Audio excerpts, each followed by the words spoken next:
Welcome to the Bold Money Revolution podcast. This is your source for straight talking, no fluff, business and high performance conversations that add real depth and value to the way bold leaders live, work, and thrive. I'm your host, Tara Newman. I'm here to show you how to optimize your performance as a leader so that you can grow a business that is profit-rich, efficient, and allows you to generate real, tangible wealth for yourself and others. We are here to help you lead with your values, to perform without overwhelm and burnout, and to do your most important work in the world.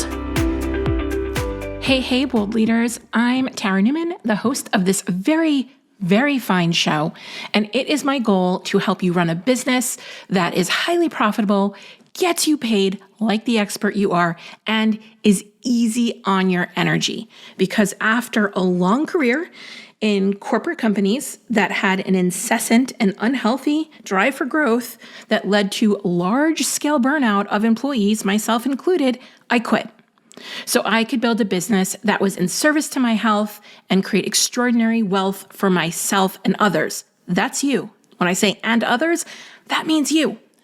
And that requires profitability, making sure you get paid for the effort and expertise that you have, and the strategies that are simple, that you understand the strategies that are the most simple to implement, even if you have chronic health issues flare up like I do. As in, like this year, for 6 months, I'd been dealing with Lyme disease and long COVID and Epstein-Barr, and so many of you have inquired about how I'm feeling. So first of all, thank you. Health update, I'm feeling a lot better thanks to a lot of time spent resting, a lot of time spent glugging down supplements, and quite a bit of trips to the acupuncturist on a weekly basis.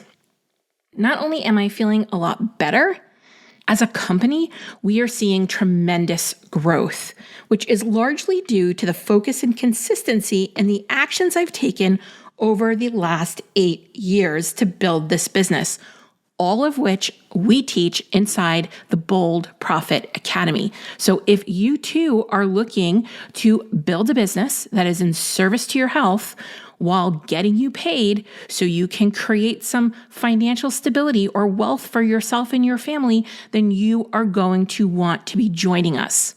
Today's episode is a super quick episode, at least I hope it is. I hope I don't get super chatty, but it's a quick episode for those of you who either think you need a gazillion and one leads or all the traffic to make more money, or maybe this might more likely be you. Maybe you're someone like me who has wondered if you're doing it wrong because you don't have hundreds of people joining your email list every day. I have a shockingly small email list. We intentionally keep it that way, but we are really good at converting those leads to sales.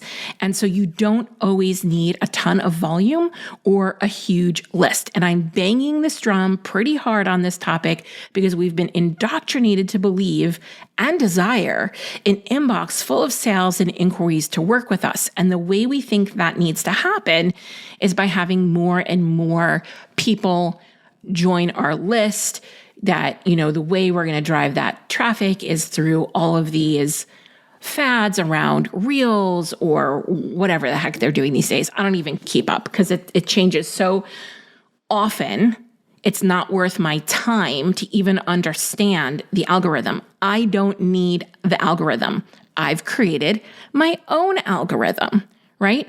And so if you are a service-based business who sells premium services, we don't need that level of volume. So I'm here to do some myth busting with you today, which is one of my favorite things to do because I chat with a lot of small business owners, a lot of micro business owners, and I love that. That's my favorite thing to do is to chat. I think I need to be, and like Lucy had her lemonade stand with 5 cents. I think I need to set up shop in a coffee house somewhere and have inflation and all that, maybe $1 in my Lucy-esque coffee stand. But that is really my favorite thing to do.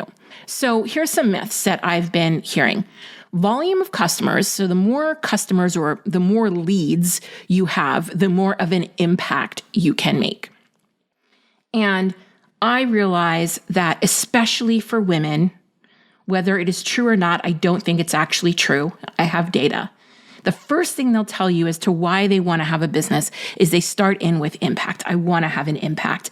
But if you actually dig deeper underneath that, it does become about the money and what they want to be able to do with that money. And it's not big and sexy shit, ladies.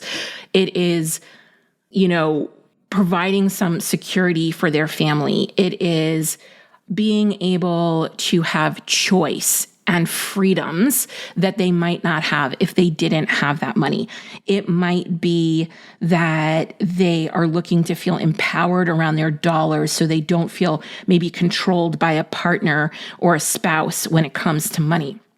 So I get it. On the surface, a lot of you say impact, right? And impact gets equated with either volume of people or how much money you donate. And it is neither of those things, right? So first, volume of customers doesn't necessarily mean high profit.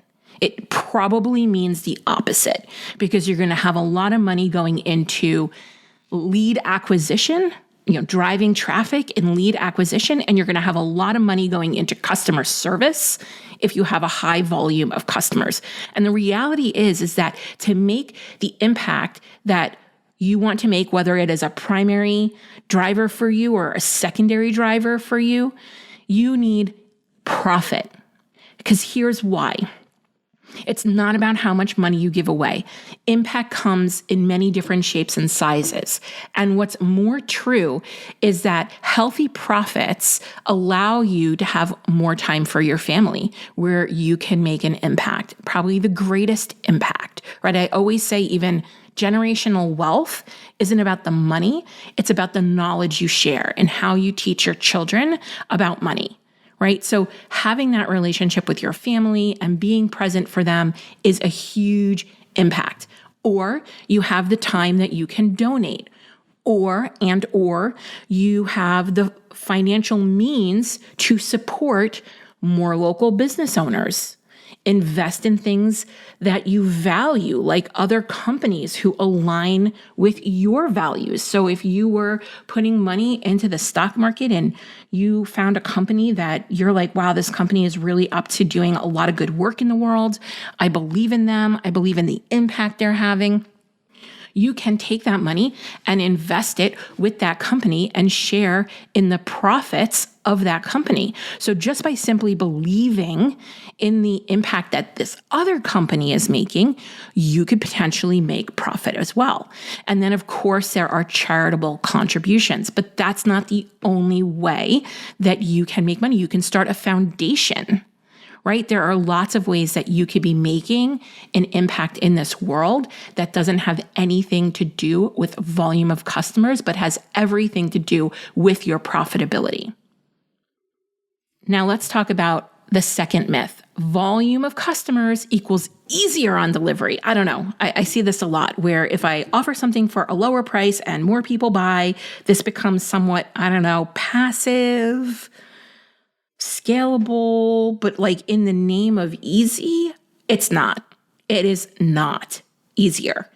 Okay. And people think that the lower the price, so I think this is what's really happening for us in our psyche and in our emotional body and in our energy. People believe that the lower the price, the less responsibility they have to the people buying. And I get why this is really attractive to women who already feel like they're over-functioning. They feel like they're over-delivering to everybody and anyone around them. They're holding a lot. So to hold something at a higher price tag, they believe that the people who are paying the higher price tag are going to suck the life out of them and be demanding. And instead, the opposite is typically true. Certainly has been true in my business. As a matter of fact, in a recent McKinsey article I read, they stated that people paying the lower price, and it was for ice cream. They did this research around ice cream, but people paying this lower price for ice cream expected to get more for their money. When you sell a higher price point, you actually get clients who are more understanding, value your work and boundaries, and are looking for something to be solved quickly, or they just really want to learn from you and they really want your one-on-one guidance. And if you're somebody who is sensitive with energy, I can be, you also don't have to be overwhelmed by showing up in a group scenario or setting and forcing yourself to do that.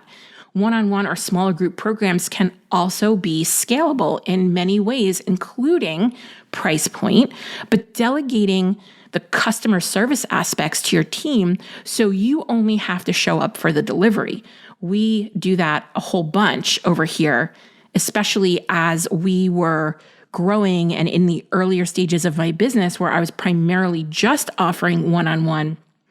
It was for my team, Lane, actually, to provide customer service, to answer questions, to, organize prep sheets and everything like that. So all I had to do was show up for the call and be present. And that allowed me to, at that time, take more calls. And some of you are like, well, I want to take a month off. I've been able to do that as well. So there are ways that you can do that as well. And that shouldn't be a reason why you don't work in a way that feels easier for you or aligns with you or is higher margin, right? Volume of customers equals more money and stability. Again, not typically true. It can be true, but it's not completely true. This whole belief of I have more customers and I will make more money. Listen, there's lots of ways for you to make more money. If you hone your craft, so you can increase your prices, you'll make more money. If you work on your confidence and beliefs around what you're charging, you will make more money. If you have a system for client retention that lowers churn, something that's really hard to do when you're dealing with volume, you will make more money and be way more profitable. I can't tell you how many businesses don't dial this in, and they are chasing new leads in the front door and they are losing clients out the back door. It is some of the most inefficient businesses that I see. And that would be a really good place to do some work to find some low-lying fruit. Easy sales, easy growth opportunities would be to shore up as many leaky buckets as you possibly have in your business. If you master the heck out of empathy-driven sales and relationship building, you will convert more of the leads you already have, leading to more money. You are all missing low-lying fruit. I'm just going to keep saying it. One day it'll sink in. One day you'll join the Bold Profit Academy and you'll be like, oh, now I know what she's talking about, right? And then you'll have a process for doing it again and again and again. So if you have a process that allows you the space to think strategically about your business, if you have a space that allows you to debrief look at what's working and what's not working, that will help you create process and systems that are repeatable. And that will allow you to make more money. So volume of customers isn't the only way that you can be making more money. Also, if you elevate your customers and you find the right fit for your service, if you have a better market fit with your service, that will help you make more money. And a perfect example of this was the case study we did with Cassie Christopher, which we will link up in the show notes here, around how making one B2B sale, was able to reduce her need for 3,000 leads and 30 group coaching sales. So That is an episode that you are not going to want to miss if this is something that you want to go deeper on, and if this is something that you want to actually see put into action. That is a great place to go and get more info. So if you're listening to this and you're like, yep, Tara, I want you to help me find my invisible leads, the ones that are there, but maybe I don't realize are there. If you want help organizing those leads so you know exactly who to prioritize talking to and what conversations to have. If you want to understand why people buyer psychology, right? Why are people buying, and how can you be positioning your offer to meet those people who want to buy? If you don't have a sales process or want to fine-tune your sales process and start more conversations that convert, these are all reasons that you're going to want to join the Bold Profit Academy right now. Right now. Because we are in Q3 sales curriculum where we are specifically talking through what is a sales process, what are the different steps, and how do you align the tasks and activities that you are doing every day to fit into this sales process. And then how do we use the tools of the internet, whichever ones you like, I don't have a preference to which ones you use. How do we use the tools of the internet to then help us scale our sales process, to help us reach more people and convert more of the warm leads that we already have, so that we can get paid like an expert, because that is what you truly are, an expert. So if you are interested in joining us, you can head over to theboldleadershiprevolution.com/academy. If you've found this podcast valuable, help us develop more bold leaders in the world by sharing this episode with your friends, colleagues, and other bold leaders. Also, if you haven't done so already, please leave a review. I consider reviews like podcast currency, and it's the one thing you can do to help us out here at the Bold Leadership Revolution HQ. We would be so grateful for it. Special thanks goes to Stacey Harris from Uncommonly More, who is the producer and editor of this podcast. Go check them out for all your digital marketing and content creation needs. Be sure to tune into the next episode to help you embrace your ambition and leave the grind behind.